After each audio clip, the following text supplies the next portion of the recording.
morning, bright and cheery. We want to welcome everybody to a topic that's very dear to all of us.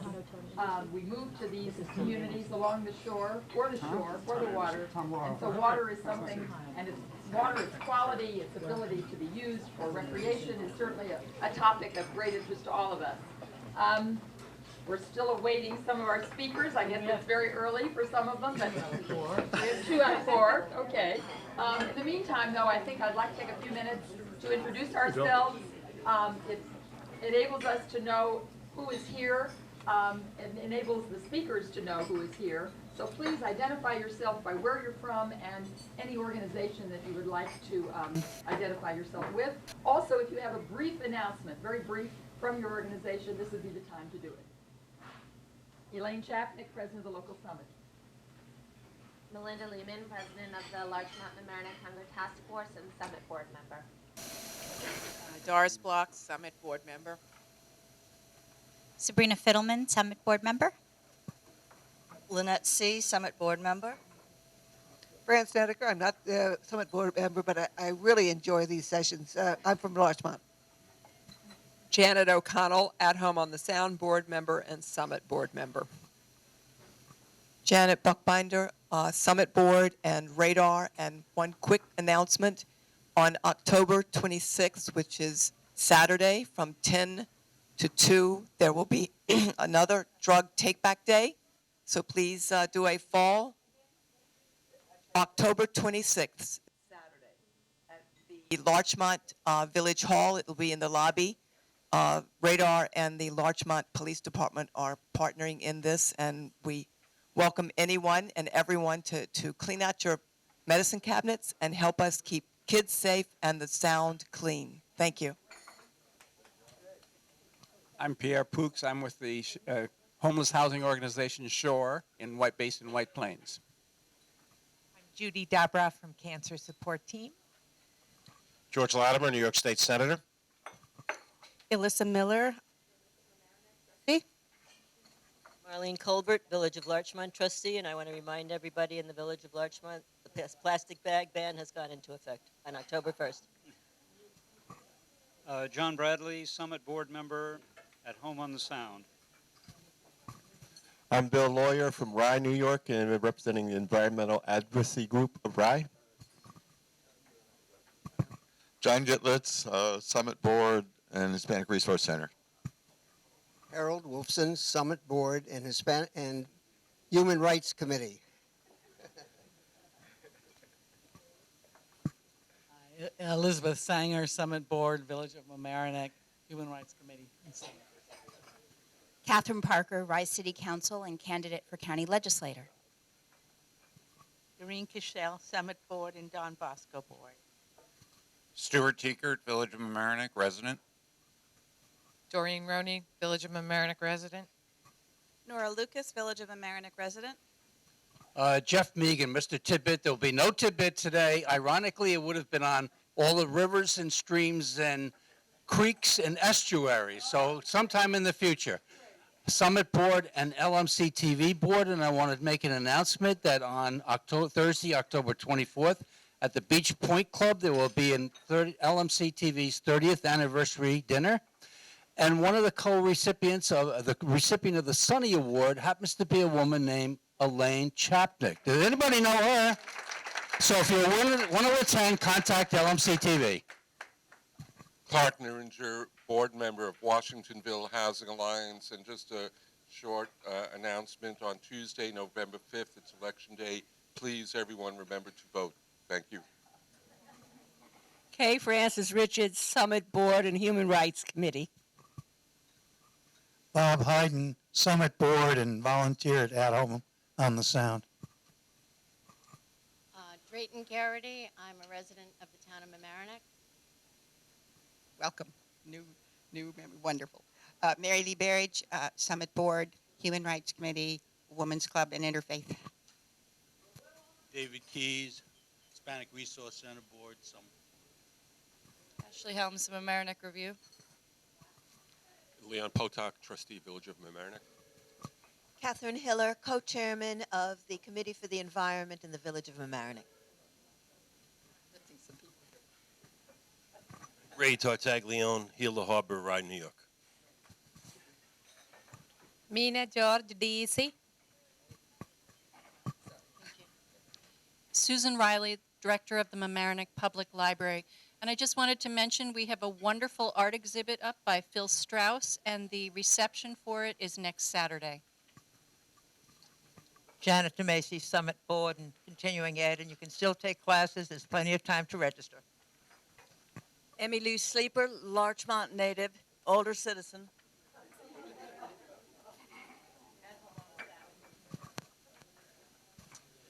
Carrie Sleeper, school committee, and most importantly, Emmy Sleeper's youngest and most favorite son. Lois Herzberg, volunteer at Home on the Sound. Bob Sanger, Village of Mamaroneck resident. Iris Freak, Hope Community Services. But I just wanted to tell you something. Ethan Allen had a estate sale for us for Hope, and we made a lot of money. And also, Larchmont Church and Temple Israel have gotten old bicycles. They've collected them. Miller on Mamaroneck Avenue is fixing them up, and we're going to have 70 bikes we're giving out next week to children. Wow, yes.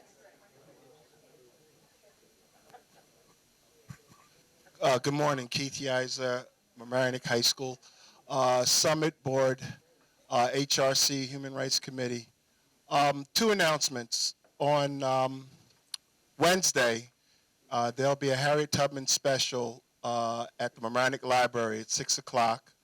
And also, those of you who are true Tiger fans, homecoming is Friday. Mamaroneck versus Portchester, rivalry over 100 years, third oldest rivalry in Westchester County. So please be there 7 o'clock at night. And Rhinebeck is also undefeated.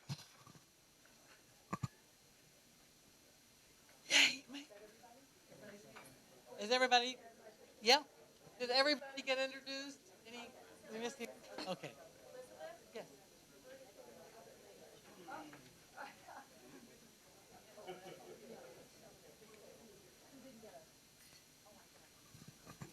Thanks. I now have more of an appreciation of traffic in Larchmont Mamaroneck. So when people complain about our great new plans, I understand what they're saying, especially if you travel between 7:30 and 8:30. Anyway, I'm Ernie Odiarna. I'm the Deputy Supervisor of the town of Mamaroneck and a councilman. And also happen to be membership chairman of the Larchmont Rotary. So beware, I'm liable to be tapping you on the shoulder to getting you to join the Rotary. I think we've got everybody.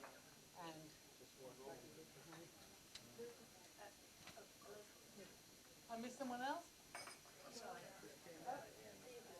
Oh, Steve, please introduce yourself. Good morning, everybody. I'm just happy to be here and hear these great speakers talk about such an important issue for all of us. So, good morning. Steve Otis, our assemblyman. Thank you. Okay, and thanks. I'm glad you're welcome. All right, I'm Elizabeth Sanger, and I'm here for Carolyn Pomerantz, who couldn't come this morning at the last minute, I'm sorry to say, but she did a lot of work, and she prepared a script for me, introduction of all our superb speakers. We have a very crowded,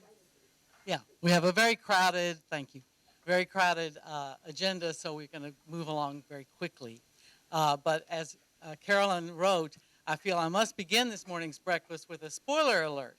Some of the topics we will discuss this morning do not go well with your breakfast.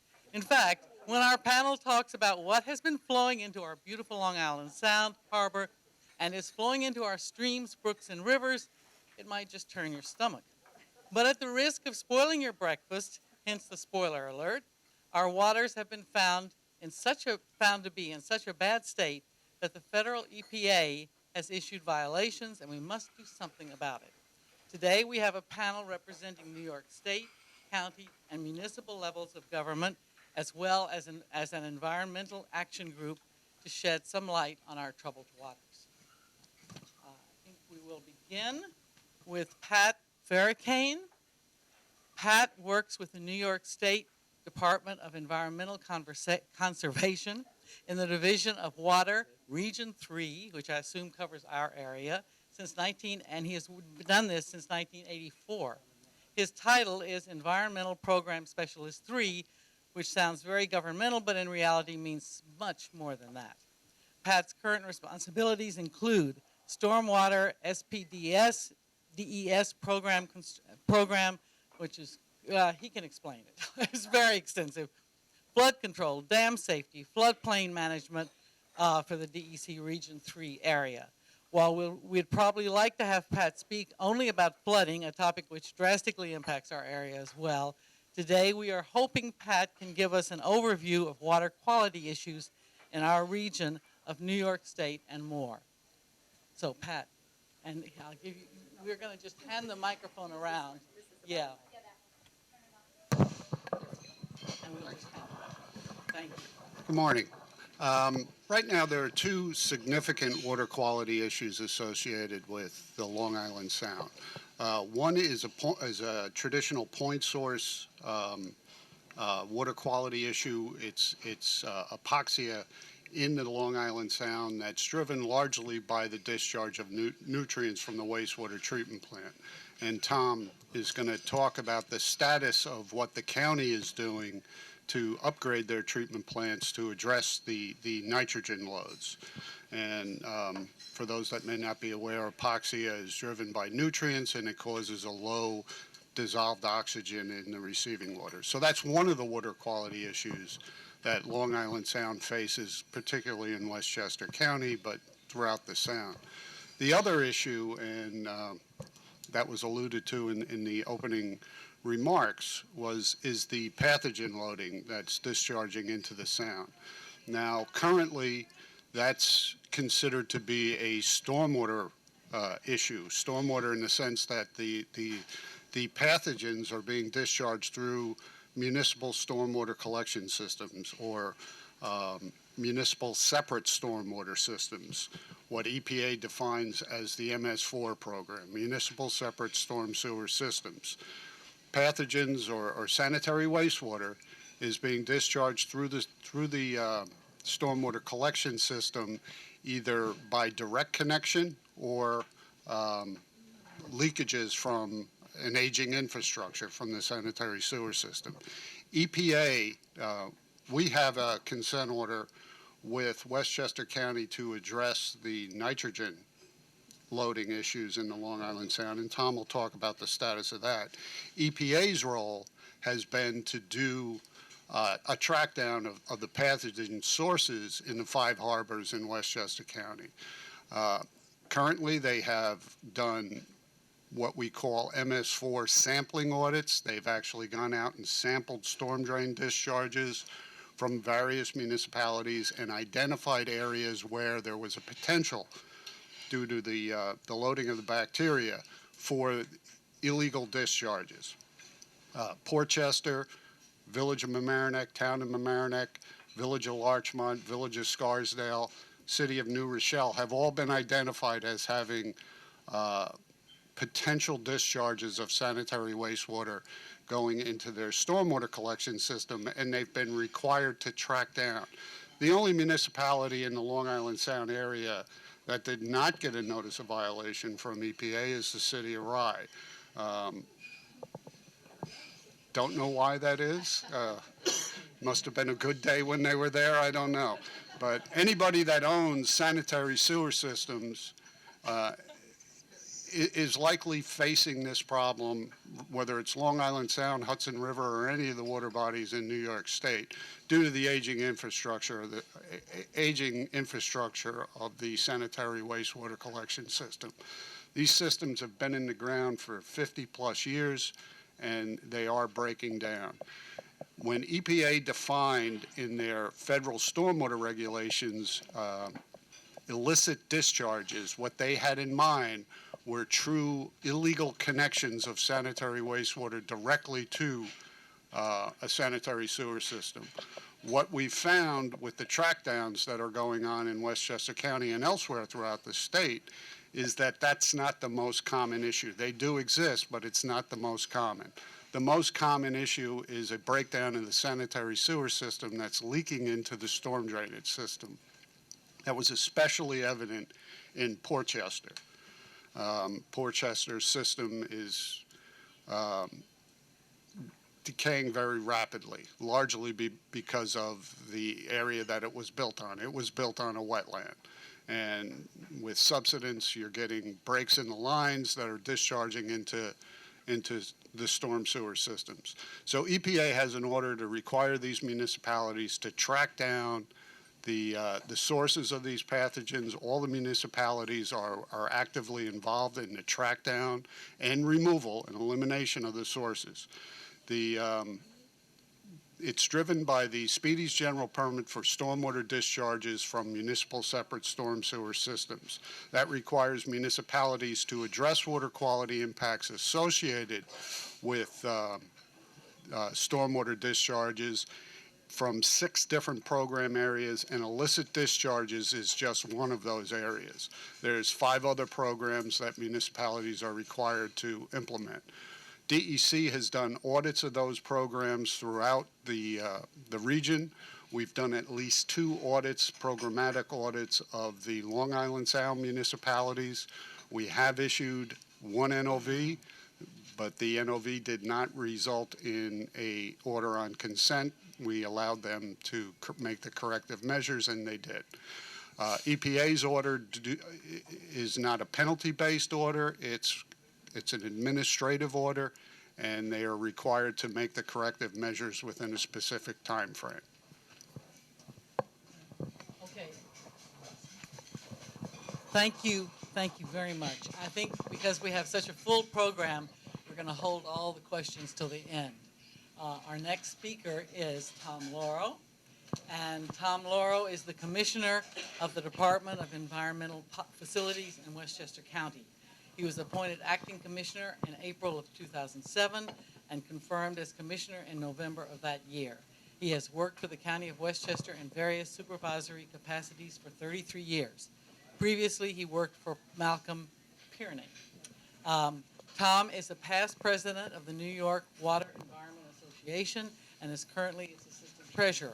Westchester County's Department of Environmental Facilities is concerned with sewer trunk lines and wastewater treatment plants. It does not regulate our beaches and whether they are closed. That function comes under the County Health Department. Tom will speak on our 2004 and 2008 consent orders for nutrient removal, the status of the wastewater treatment plants in county sewers and pumping stations, and more. Thank you, Tom. Okay. Thank you very much. Good morning, everyone. That's about it. I'm done.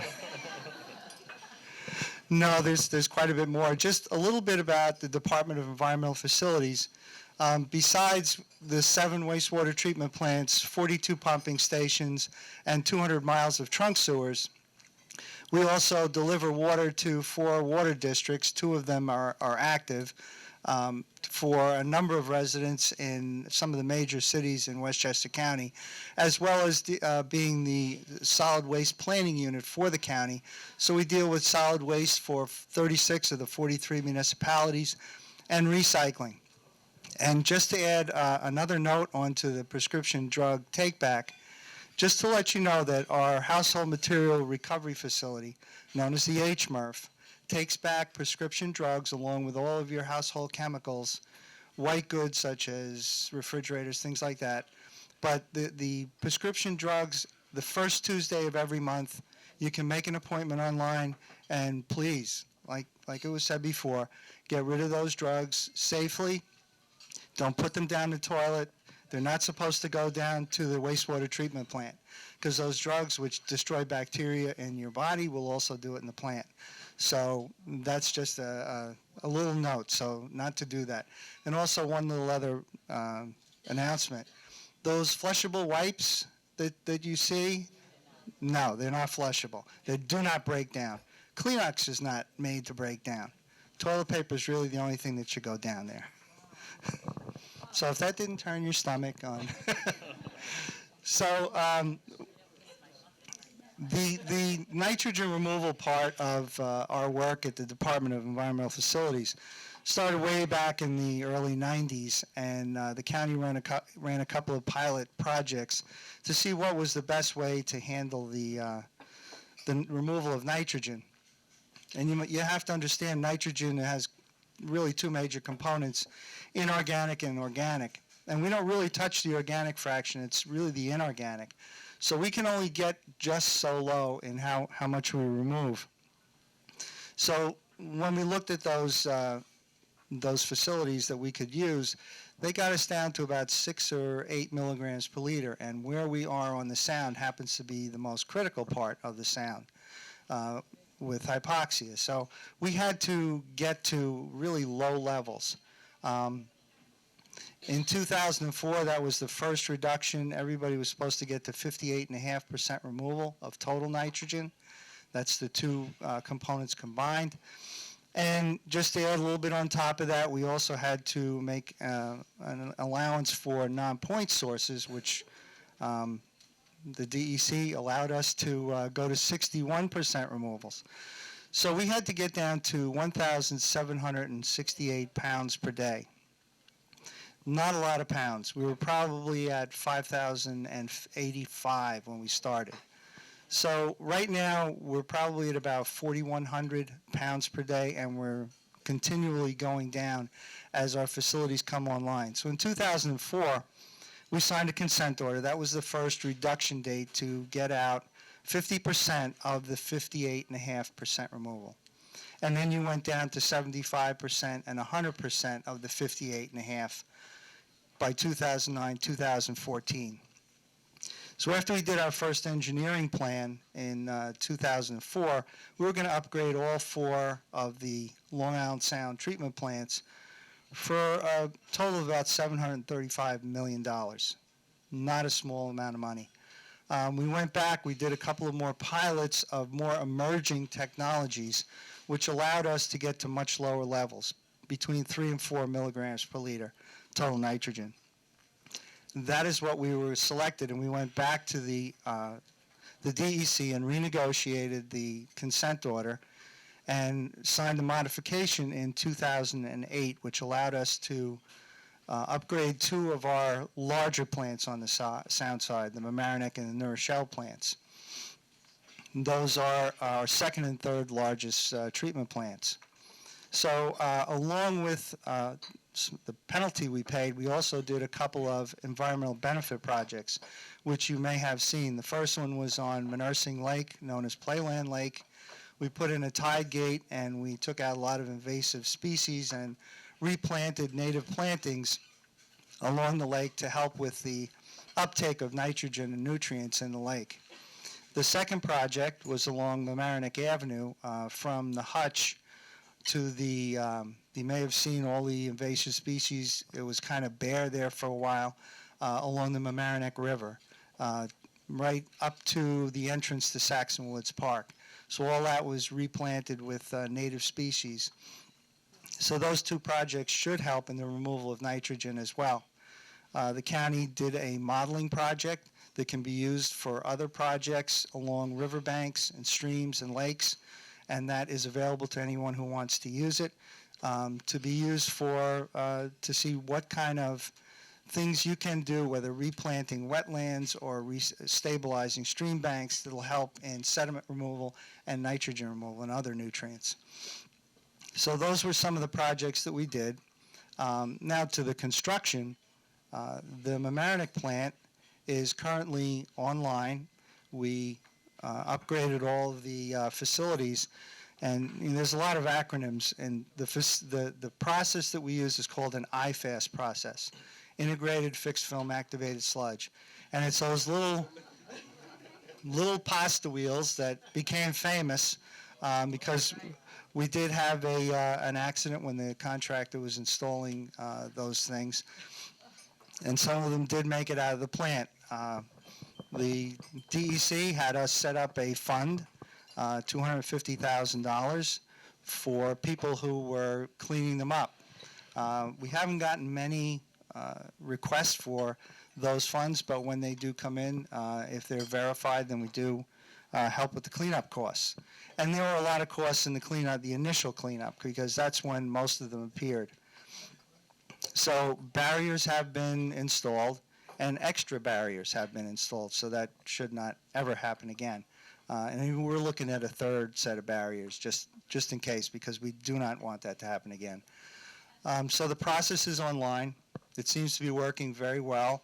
They did the first performance tests in August and September. The oxygen uptake tests were just completed last week. It's early results are that our limit for Mamaroneck is 829 pounds per day. We're right now in the 300 to 400 pound per day range. So that looks good. It's a 12-month rolling average, so we have to go through winter. So we'll see how it performs in the colder weather, because we may get a little degradation of the treatment just because of the cold water. The New Rochelle plant is being upgraded. The cost of the Mamaroneck plant is about $54 million. The cost of the New Rochelle plant was probably about $321 million. About $181 million for the non-BNR and the rest for the biological nutrient removal, that BNR. So that is set to come online in July of next year and be fully shaken out and the process all up and running by the end of the year on 2014. So the contractor is making good progress there. We seem to be on schedule. So we're good so far. Thank you. Thank you very much, Tom. Our third speaker is Tom Anderson. He's the New York Program and Communications Coordinator for Save the Sound, a citizens group which works to protect and preserve the Long Island Sound both through legislative advocacy and volunteer action. After a 17-year stint as a newspaper reporter for the Journal News covering the environment and politics, Tom held leadership posts in the Westchester Land Trust, and currently, in addition to his job with Save the Sound, works as Director of Communications and Community Outreach for the Connecticut Audubon Society. Tom is also the author of This Fine Piece of Water, An Environmental History of Long Island Sound, which published by Yale University Press. Save the Sound, along with a team of committed volunteers, initiated a pilot water quality monitoring program in Mamaroneck Village this summer to uncover why the beaches are closed so often. Their results are in and have been shared with the village. It led to quick action on the part of the village to address sewage leaks, which hopefully will help to improve Long Island Sound water quality. Thank you, Tom. Thank you very much. Save the Sound is an environmental advocacy group based in New Haven. A number of years ago, it was much more active in Westchester County. In fact, a couple of its chairs were local residents. Catherine Clark, who used to live in Mamaroneck, was chairman of the board. Nancy Seligson, who's now the town supervisor, was chairman of the board. About 2 years ago, we decided that we needed to become more active again in Westchester County. And so what I'm going to talk about now is sort of the result of that increased activity. We also have two new board members on Save the Sound who are from the Mamaroneck and Rye area. Evan Heller, who lives in Rye, I think used to be the head of the Board of Education for Rhinebeck, and Doug McKeege, who lives in Mamaroneck. So I'm going to talk about the water quality testing, but before I do that, I want to tell you why what Tom Lauro talked about is important. Hypoxia in Long Island Sound is essentially a measure of habitat loss. Long Island Sound is an estuary. Estuaries are among the most productive ecosystems on the planet. In fact, only coral reefs and tropical rainforests produce more biological material per acre than estuaries like Long Island Sound. It's incredibly rich. Hypoxia is a measure of the amount of dissolved oxygen in the estuary, and under normal times, an estuary should have about 8 milligrams per liter of dissolved oxygen. When hypoxia hits in the summertime, it's a summertime phenomenon, dissolved oxygen concentrations start to drop. When they get below 4, the amount of fish that live in the area below 4 drops measurably by almost 50%. When it gets below 2, the amount of fish in that part of the estuary drops by more than 80%, and when it gets below 1, down to 0, it's 100%. All the fish are gone. And this area of Long Island Sound off Mamaroneck and Larchmont and New Rochelle remains the hardest hit in Long Island Sound for hypoxia. In the summer of 2012, 18 square miles of the sound off Larchmont had 0 dissolved oxygen. And that's after 20 years of nitrogen reduction and 20 years of work. This summer was not as bad. There were no areas that had 0, but there were some areas that had below 2. Again, off Larchmont and Mamaroneck and New Rochelle.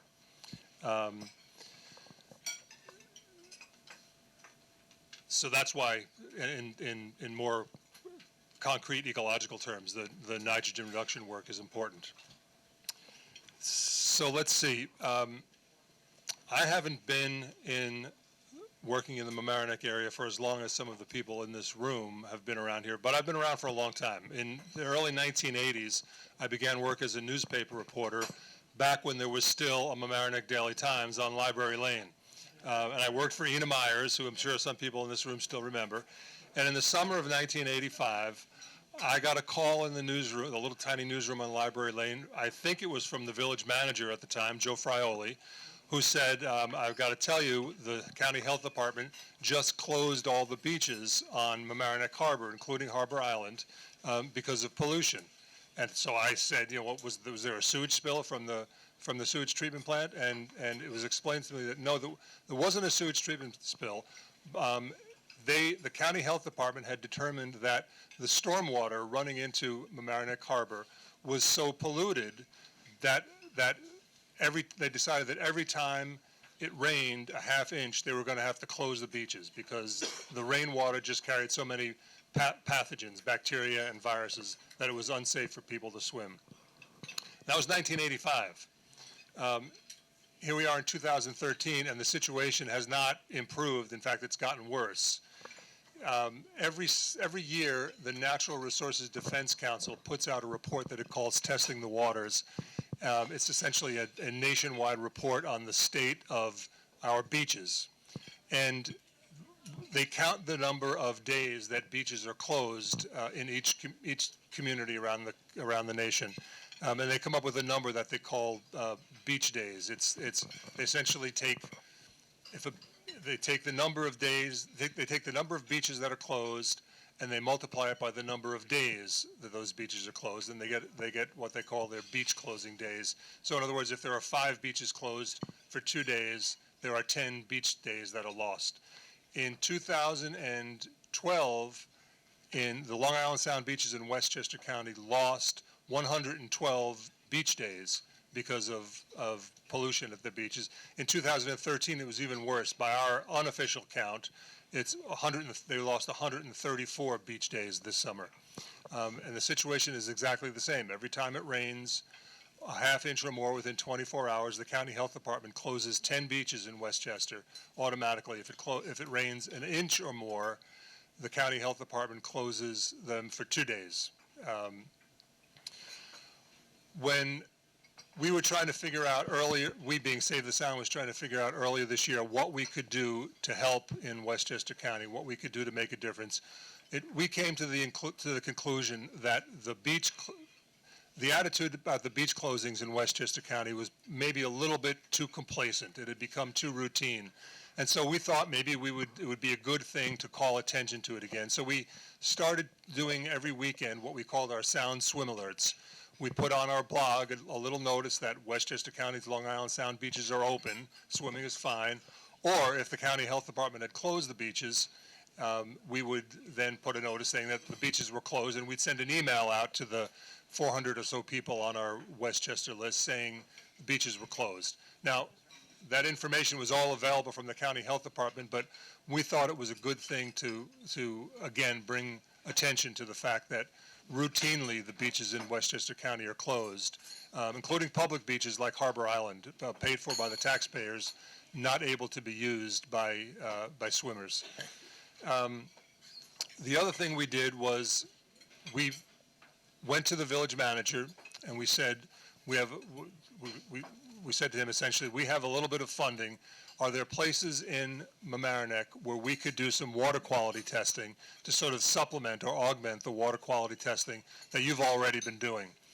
And so we worked with Rich Slingerland and a team of volunteers. We tested about 24 places in the West Basin, on the East Basin of Mamaroneck Harbor, up the Mamaroneck River, up Otter Creek, and up on the Beaver Swamp Brook.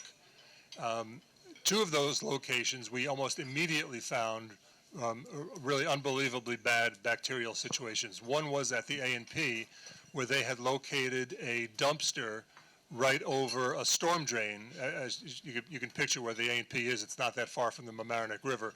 The storm drain led right from the parking lot to the Mamaroneck River. They were putting in the dumpster all of the waste from the butcher shop at A&P. And it was leaking right into the storm drain, right into the Mamaroneck River. We brought that to the attention of the village of Mamaroneck, and they immediately began working with A&P to get that dumpster moved and to get it secured. And I have to assume to do something else with the putrefying meat. The other place we found that was unbelievably bad was we found a broken force main that ran from the Mamaroneck Beach and Yacht Club underneath Otter Creek and hooked up to it was supposed to be hooked up to the sewer line that led to the sewage treatment plant, but it was broken. And there were unbelievably high bacterial counts coming out of there, flowing into Otter Creek and then into Mamaroneck Harbor. It took the village of Mamaroneck all of about 3 hours to get the Mamaroneck Beach and Yacht Club on the phone and get the repairs started after we called it to their attention. We also found about 8 other places where bacterial levels were high, but not quite as high as those other two, most of them on the Beaver Swamp Brook, a couple on the Mamaroneck River, and maybe one also on Otter Creek. And our plan is to raise the funds to come back next summer and to continue testing those sites to confirm that they are in fact problems, and to try to pinpoint the sources of those pollutions. And we also want to extend it a little bit further, up the Sheldrake River, through the industrial area of Mamaroneck and into Mamaroneck town if we can, further up the Mamaroneck River into the town of Harrison, and Beaver Swamp Brook into, I guess, Rye and Harrison as well.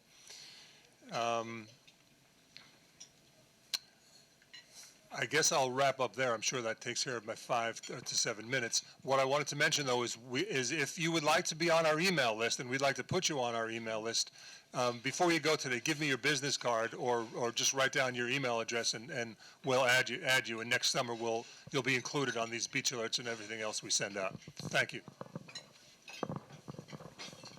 Thank you, Tom. Thank you very much. Richard Slingerland is Mamaroneck Village Manager, and he has served in that capacity for just about 5 years. Before that, he was Village Administrator for Pelham and for Terrytown. Earlier in his career, he held administrative positions in the Village of Rye Brook, City of Yonkers, and as an assistant to the Westchester County Executive. I'm sure dealing with leaky sewer pipes is not the highlight of his job in Mamaroneck, but since the village of Mamaroneck was found in violation of the EPA standards, it must have to play a big part. Rich, thank you. Thank you, Elizabeth. It's interesting having Pat and Commissioner Lauro here and Tom Anderson, all of whom I've dealt with throughout my career. So covering my career, it's been very interesting to see all the different things we've had to deal with over the past 25 to 30 years. Going back even into the 70s and early 80s was the time when the county was starting off with a sanitary sewer evaluation study to try to determine sources of problems, inflow and infiltration. We started programs called illegal discharge detection and elimination. And many people who have been in Mamaroneck for a long time may recall the time back in the 80s when they were doing smoke testing here in the village of Mamaroneck, and some calls were made to the county to ask them to stop because people thought their houses were on fire. But the intent of that was to try to find all the inflow, all the roof drains, all the storm drains in people's basements, or the illegal pumps in the coming out of a basement sump pump or things of that nature going into the sanitary sewer, which causes the water to overflow. So it's something we've been dealing with for a very long time, but as you may be able to find on the county's website, I think the number is about 61% of the time we're exceeding our daily limit in terms of discharge to the county sewer plant. And so Mamaroneck has the worst level of inflow. Well, you're up there. We're up there.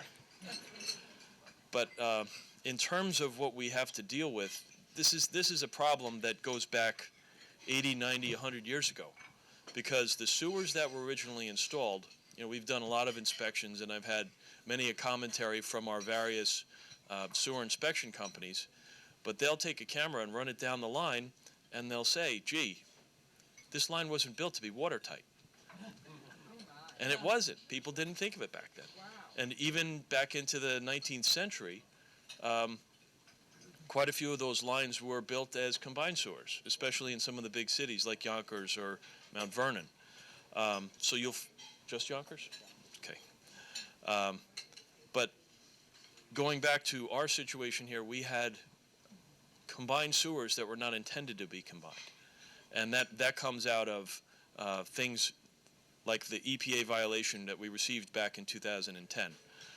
So we did receive an EPA violation back in 2010 for extremely high bacteria levels. Now, they measured a couple 100,000, 20,000 in one location, 250,000 in another location along the Mamaroneck River and I think also down on the Sheldrake River, but a couple of different locations. We did also have a DEC violation for the one-day discharge of about 3 million gallons of sewage this past March for breaking a 21-inch sewer main. So a lot of that leads to the things Tom Anderson mentioned about contributing to hypoxia in the sound. But so we initiated a process through Arcadis and did our own studies of dry weather flows, and we found counts even higher than that. We found counts as high as 31 million of bacteria, which basically meant we had raw sewage going into our storm drains. But going back to 2009, when I started in the village of Mamaroneck, we were also notified by the county health department, and I'm not sure if it was DEF or not, that we had very high bacteria counts hitting Mamaroneck Harbor, and a lot of it was attributable back to Frank Avenue. And we discovered a longitudinal crack, very lengthwise crack through our sanitary sewers that was going directly into the storm drain and flushing out to Mamaroneck Harbor. So we fixed that line back then, but it's just indicative of the fact that our sewer lines are 80, 90, 100 years old. So when we continued on with the study with Arcadis, and we were very happy to get the help and the assistance of the Save the Sound group and volunteers this past summer, we found some interesting things through our study. As Tom mentioned, we found the A&P leak, we found the broken force main coming off of Mamaroneck Beach and Yacht Club, and we found the house that had no sewer lateral. There was the sewage was going out through a pipe, but it was not connecting to the sewer. It was just flushing under the street and getting into the storm drain, and then we actually did some dye tests. We could not figure out where the dye went, and about 2 hours later, we saw this big flow of green dye in the river. Said, well, we found the dye. Now we got to figure out how it got there, and the house did not have a sewer lateral. So that was corrected this past summer. So we also found 2 abandoned or plugged lines. If everybody remembers back in history, Columbus Park used to have houses on it, and there are lateral lines from those old houses that go into the sewers that were plugged, but the plugs had failed or broken or were not done adequately, and those were allowing sewage to leak into the ground and get into the rivers. So those were plugged. We had a similar situation up on Harmon Avenue up towards the Sheldrake River. So it's things like that we were able to find and correct, and the county commented this summer, the county health department, that our bacteria levels in the harbor and at the beach have greatly reduced. So if everybody is aware of our beach, we do have something called a gunder boom to filter out the bacteria that gets to the area where people can swim. And the factor there is as much as 5 to 10 times less bacteria within the boom as outside the boom. But now that we're getting down into double digits instead of 3 and 4 and 5 digits of bacteria in the harbor, we're getting to safe levels we're not there yet, and we still have a lot to do. We do have a lot of work to do, but we're hopeful for the day when we can take away the Gunder Boom and have the harbor restored to full swimmability. But there's other things going on that the village is trying to take action on. Goose waste in Columbus Park and in Harbor Island Park is a big problem. Dog waste. People who walk their dogs, I have a dog at home. We always make sure you have to pick up the dog's waste and throw it out. We had some comments at a public meeting a few years ago. You're not supposed to throw your dog waste down the catch basins. And we told the person, we had a comment from the public, well, what are you supposed to do with it then? You don't throw the dog waste down the catch basins. You're supposed to take it home and throw it out with your garbage. We also found some interesting things. I mean, just driving around any community, you'll find or see a dead squirrel or a dead raccoon or things of that nature. When we were doing our study, they discovered a dead possum in the storm drains, and it's that rotting animal carcass. It acts the same way as the meat, the drippings coming off of the dumpster behind A&P. It creates bacteria and contamination that goes into the catch basins and into the sewers. So that's the kind of thing we need to clean up and take out of the rivers and clean up our rivers and streams. You know, it's amazing some of the things you'll find in sewers. Going back 20, it really is. Going back 20 years ago to my time in Yonkers, they found pipes in the sewers. And they couldn't understand what the second small pipes, they're about 2 inches in diameter, and they discovered that they were running from warehouses to restaurants. And what they determined was the pipes were actually running alcohol to the old speakeasies back in the days of Prohibition. So you really will never know what you'll find in a sewer. But we've done some other interesting things. We had quite a few complaints over on Spruce Street of clogged storm drains that were causing flooding and overflow into people's yards and properties. So we did some investigation, and we found a lot of food containers, you know, like you'll get from the diner, stuffed down the catch basin. And again, that's something that gets into the mains, that gets into the rivers, but these were actually accumulating at a junction point to clog the storm drains. So what we did was we put on gated covers. Instead of having the big wide open mouth to a catch basin, we put gate covers on the catch basins, and now you can't stuff garbage down the catch basins anymore. And you know, another thing that people have found in communities, both of water mains and of sewer mains, is wooden mains.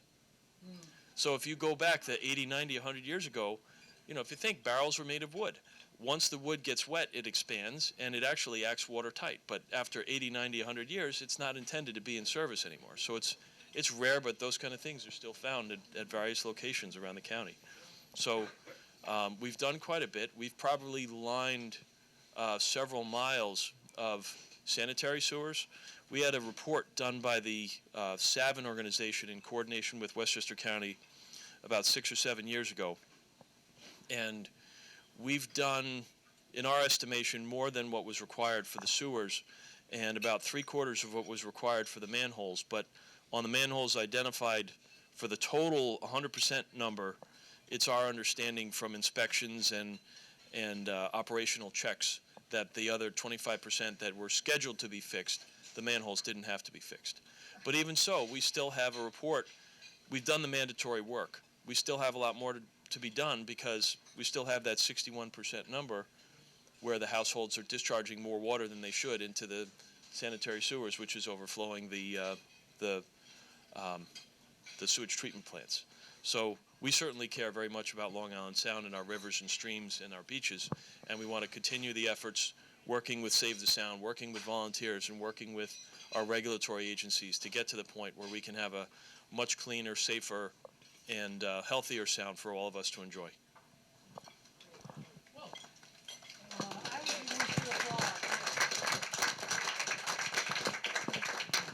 Wow, very informative, helpful from all four of you. Thank you very, very much. Thank you. I would please, if your questions as succinct and really only questions as opposed to speeches, real succinct questions, please. Bob Hayden. Thank you, Elizabeth, and thank you to the speakers. There's been some stuff in the press, magazines and whatnot about these organisms that get into the holds of ships and then contaminate rivers and streams and bodies of water on this side.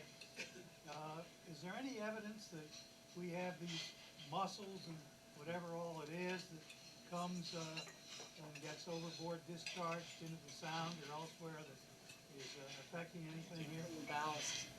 Invasive Well, species of ballast. I know a little bit about it just from reading it like you do, but in Long Island Sound we have Asian shore crabs, which have colonized the shore of the Sound in the last 10 to 15 years, an invasive species that presumably came over in ballast water from somewhere in Asia. Green crabs, which have been here for 100 years or more, are also invasive. I don't know exactly where from, but probably Asia as well. So yeah, we certainly have those. Thank you. Alyssa Miller. So I just wanted to publicly, personally thank Rich for all the work that you've been doing for the Village of Mamaroneck. And I also just wanted to point out that it's not just a Village of Mamaroneck issue, it's a widespread issue in this entire region, as was discussed up here. And everyone here in this room is from Rye, Larchmont, the town of Mamaroneck. And the more that we work together and learn from one another and leverage the knowledge that we have here in this room, the better we're all going to be. If we found all of these issues in our village, imagine what you have going on in your towns, in your cities. And so, leverage what you have available to you, free resources like Save the Sound, who can go out and do that water testing. It's really important and really helpful. So gather your folks together and leverage this. Thank you, Alyssa. Yes, Fran. Just a quick question. You said that we could go online to sign up to get rid of our drugs and other. What is that? What is it? If Fran didn't have a mic, but did everybody hear the question? Where do we go online to find out more about disposal of prescription drugs and such? If you go onto westchestergov.com to the Department of Environmental Facilities, and you go into the recycling prescription drug, there'll be you can click on that and there'll be an appointment chart, and you can just pick out your appointment. Yes, sir. Last summer in Rye, we had a sludge line that broke on the Blind Brook, and I think that was another case of where this was an old pipe that had been around for 80 or 90 years. And several of you talked about these old pipes. Is there any kind of concerted effort to prioritize the removal and replacement of these pipes? Again, I'll repeat if everybody didn't hear, replacement removal of really overaged pipes. It's rare that we plan for removal of the overaged pipes. What we do is a concerted effort that's industry accepted practice of relining or doing cured in place pipelining. What you'll do is they'll take it's almost like a fire hose or something of that kind of material impregnated with epoxy, and they put it in the old sewer lines designed for the proper diameter of the pipe. They flush it with or fill it with extremely hot water, and then to the point where the pipe expands, this bag of epoxy expands and creates its own pipe within the pipe. So it creates a watertight layer inside the old pipe, and it's been a very big improvement. So as I mentioned about the Savin report, the village has an analysis from working with Westchester County of the areas of pipe that we are in greatest need of replacement.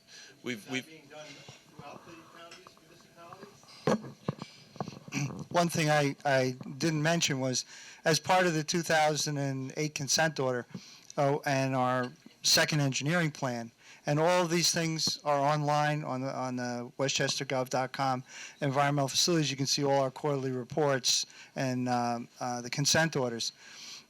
We did a flow monitoring study, and to the point of the comment about this is kind of everybody's problem, Rich had alluded to 61% of the time the village is over the 150 gallons per capita per day, which is the limit in the sewer use ordinance.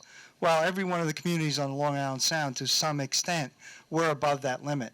So the county will be going around to each one of the municipalities and trying to work out what we did back in 1994, a sewer system evaluation study. All of these things and repairs cost money, and I know the state is now looking at another Environmental Bond Act, and they're holding hearings on that right now to give some relief because there is a 2% tax cap, so that all of these things can be worked out. And as Rich said, it's a lot of work, and it'll have to happen over time to find out all, get to all these leaking sewers. House connections and sump pumps are also a big issue. Excuse me. Village of Portchester is one municipality that has a dedicated fund for capital improvement projects specific to upgrading their sanitary sewer collection system. That's about the only municipality that I'm aware of that's taken that significant step. Sabrina, did I see your name, your hand? Yeah. Thank you, gentlemen, for coming here. Loud, I please. appreciate all the work that you all are doing on our behalf and all of our behalf, and I know that we need to continue to do that. But I have a question. Water runs downhill. How far upstream are we trying to educate people to do the same work and change their behaviors? Because Mamaroneck is just sort of a collection basin for everything that's upstream and uphill of us. Everybody heard that? What about upstream? What are we doing? Well, the flow monitoring study did the drainage basin that comes to the 4 Long Island Sound plants, Portchester, Blind Brook, which is in Rye, and Mamaroneck and New Rochelle. So we were looking at the excess flows, from all of those municipalities, be they White Plains, Scarsdale, Pelham, all of them. Right. Well, we're talking about the sewers, but there's also the issue of the drainage bed, the watershed issues and stormwater as well. The municipal separate storm sewer systems permit applies to all municipalities that have a population centers of 50,000 people or more. EPA's initiative has focused specifically on the municipalities immediately adjacent to the sound. We've asked them to expand further inland, particularly as far as White Plains. Be sure to hold the mic straight. Okay, Ann? Good morning, gentlemen. Thank you for coming. We talked about the municipal inspections, but what about the laterals? What about the lines that each of us have from our home to the main line, for both I&I, water coming in and sewage going out? How do we monitor those? And can there be any idea, I know we've spoken about this in the past, that there should be some inspection upon transfer of title? Your opinions, please. Everybody heard? What about the lateral lines? Okay. I'm all for it. Anyone else?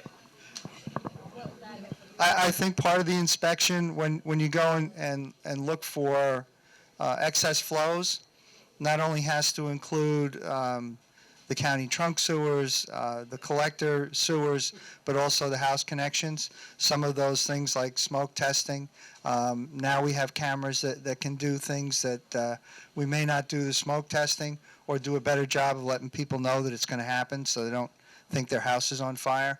But the other way is really house-to-house inspections, and that's the building inspector, because they're the ones who have the authority to go in and take a look at for connections for sump pumps, illegal connections. However, I'm not speaking about just sump pumps. I'm speaking about the condition of the line. Oh, okay. So we look for the illegal connections, but the lateral lines very well could be the source of additional groundwater inflow. So it's a problem. Thousands of these exist. And about this, the excess flow, where's that coming from? It's water from the ground coming into the sewage system. And it's causing a tremendous problem. It's going to cost a lot of money. But meanwhile, we have thousands and thousands and thousands of pipes that aren't being considered as part of this mixture. And how There do they we are. make that necessary? How do we do it? Are you talking about groundwater coming into a sanitary sewer system or sanitary sewage going into a stormwater conveyance system? From sanitary wastewater, the permitted discharge, the discharges that have the regulatory requirements are the municipal conveyance systems, the outfalls. Anything that goes into there, whether it's from dead animals or an illegal connection or a broken lateral from a home, the municipality is responsible for tracking down and eliminating that source. They're required to have a local law, and all the municipalities do have a local law for illicit discharge, track down, and elimination. Municipalities are required to do dry weather surveys of all their outfalls, a certain number every year. If there's any indication of the potential for sanitary sewage to be in those discharges, they're required to take further steps to track down the source. But I think to answer your question, you need both. You need an inspection on the transfer of the property, and I think a very thorough SSES when you go into an area and you're looking for I&I has to include the house connection. We need water and we need government. Okay, Stu? Yes, I'm from the village of Mamaroneck, and as an MS4 community, I understand we've adopted laws to help reduce pollution entering our waterways. So this summer I was very concerned that within a quarter mile of where I live, we had 3 large construction projects underway without the required stormwater pollution prevention plans for those projects. I understand that those plans have been drawn up at this point. My understanding is they've never been completed. I'm also very concerned that I just learned that the Rhinebeck Union Free School District never did their 2008 stormwater management plan for their district to comply with their speedies permit, which is underway now with them. So I guess my question is, what can the state do to help our local governments better comply with the national and state laws that have been enacted to prevent pollution from entering our water? We regulate stormwater discharges from certain construction activities. Any project that disturbs an acre or more, or in the New York City East of Hudson watershed, 5,000 square feet or more. But the baseline disturbance threshold is an acre. So any project that disturbs greater than an acre is required to have coverage under our general permit and have a plan that complies with the requirements of that permit. When we are informed of an issue where a project may not be meeting compliance standards, we follow up with our own inspections. Now, in some of these areas, municipalities have the authority to lower the threshold to what a threshold that they can adequately enforce. White Plains does just about everything. Other municipalities have lowered the threshold below an acre. When the threshold is below an acre, it's not a state requirement. We don't have enforcement standards for the plan, but they do have to implement proper erosion and sediment control measures to mitigate water quality impacts associated with new construction activity. There was a second part of your question, and I forgot it. Well, yes, and I'd just like to follow up on that. I mean, is there anything can the state provide training? Because what became pretty clear over the summer is that our regulations on the books weren't being followed. The second part was the school district that hadn't actually complied with it. School districts are not regulated by local municipalities. They're directly regulated by New York State DEC. We do follow up on any complaint that we get about a project, and we do take whatever action is appropriate for that specific situation. And I believe that we did look at the school district project that you mentioned, but I don't want to get into the specifics. I think we have to move on because there are other questions. For the training, we have extensive training for not only municipal officials, but also for contractors. It's a requirement of the permit that every contractor on the site has to have at least 4 hours of not every contractor, but every earth disturbing contractor has to have a person on staff who's had 4 hours of erosion and sediment control training. Thank you. Well, we have to, people are waiting and. Yes. Okay, thank you. Marlene. Somebody alluded to my question, which was the more groundwater. What effect does climate change, rising seawater in Long Island Sound having, obviously not on the sewerage issue, but in general affecting us? Everybody heard that, the effects of the rising sea level from climate change. Who wants to take it? Well, we'll ponder that for a moment. One more question. Nobody's doing anything about it. Well, just because we had some fairly severe damage to our Yonkers wastewater treatment plant from Sandy, the county is going into vulnerability studies and for resiliency of getting those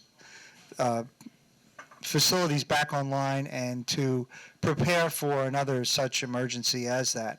So there is some planning going on for various infrastructure just to take care of climate change and the rising. We're trying to move as many things up out of the floodplain or that could be flooded as we can. Thank you. Oh, And also, just to that end, if you go down to Harbor Island Park on a very high tide, full moon kind of situation, you'll find, or we find, that at least once a month there's a big section of wall in Harbor Island Park, maybe 800 to 1,000 feet long, where the water is actually on top of the wall. So it's a regular thing. It's a constant issue we're concerned about, and we're actually working with Westchester County now because you need to raise your equipment control panels in Harbor Island Park along South Barry Avenue, I think out on Flagler, all to levels that are going to be base flood elevation compliant. So if and when, it's not a matter of if, but when we have that next storm or that next tidal surge situation, all their equipment's going to be above flood stage, so it can continue to operate and keep the sewage waste flowing in the appropriate direction, not where we don't want it. thank you. I think we have one last question. Yes. Yes, I'm sorry, I don't know. We have a 20-year history of having water quality problems, at least. I'm just wondering if within all the various agencies that you represent, what are the small goals that can be achieved going forward?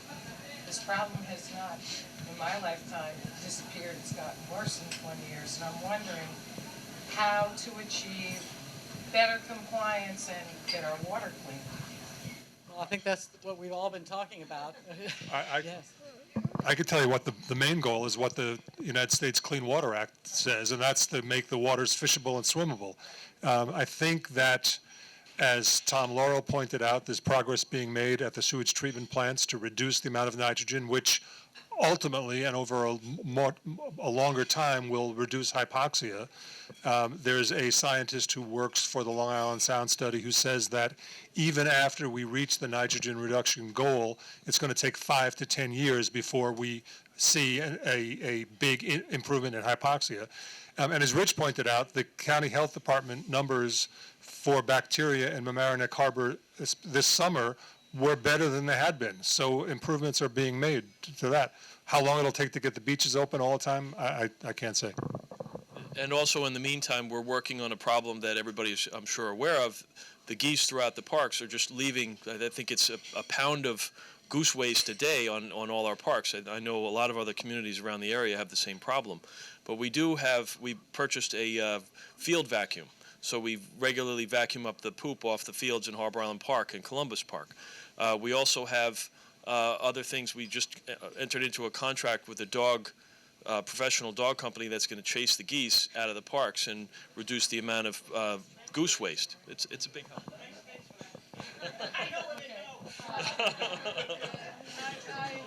We really should end, but I think we have one more urgent question. Yes, sir? Brady Tosh-Aglione, Mueller Harbor, New York. At the mouth of the Mamaroneck and Rye Harbors is a community, 34 acres, 25 acres, with 34 homes.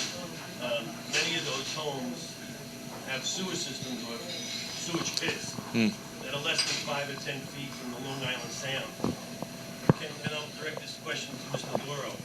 Can you tell me why the county does not regulate that community? Tell me why 4 years ago they allowed a home to be built without meeting any requirements from the health department? Well, I really can't comment on that because that's not in my department's purview. I can't speak for the health department. That question is better directed towards the health department. We're just the operating wing of the company. We operate the facilities. I'm sorry I can't give you a better answer than the that. municipalities that really govern a lot, each municipality. I think we should all be very proud and grateful of our superb panel. Thank you very much, everybody. And thanks to Carolyn Pomerantz and our committee put it together, and thanks to all of you. We need to protect our water. We need to make sure our government can do its job protecting our water. I think we've all have a new sense of urgency and information this morning. Thank you.